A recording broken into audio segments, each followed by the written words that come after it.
ഇന്നത്തെ പ്രധാന വാർത്തകൾ. ഏപ്രിൽ മാസത്തെ വെടിനിർത്തലിന് ശേഷം ഇസ്രായേലിന് നേരെ വീണ്ടും മിസൈൽ ആക്രമണം നടത്തി ഇറാൻ. പശ്ചിമേഷ്യയിൽ യുദ്ധഭീതി ശക്തമാകുന്നു.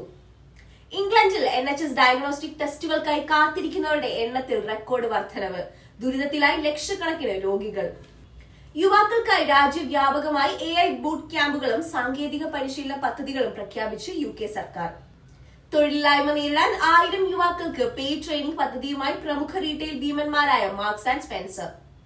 ഇറാൻ ഇസ്രായേൽ യുദ്ധപ്രതിസന്ധികൾക്കിടയിൽ UKയിലെ ഭവന വിലയിൽ അപ്രതീക്ഷിത ഇടിവ്. പലിശ നിരക്കുകൾ ഉയർന്ന നിലയിൽ തുടരുമെന്ന് സൂചന. വിഷൻ 2035 പങ്കാളിത്തം ശക്തമാക്കാൻ ലക്ഷ്യമിട്ട് UK വിദേശകാര്യ സെക്രട്ടറി ഇവറ്റ് കൂപ്പർ ഇന്ത്യയിലെത്തി. മലയാളികളെ ചിരിപ്പിച്ച സലീം കുമാറിന് കണ്ണീരോടെ വിട. ലാഫിംഗ് വില്ലയിലെ നായകൻ ചിതയിൽ മറഞ്ഞു. നടൻ സലീം കുമാറിന്റെ സംസ്കാര ചടങ്ങിലെ ഓൺലൈൻ മാധ്യമങ്ങളുടെ അതിരുകടന്ന തിക്കും തിരക്കും.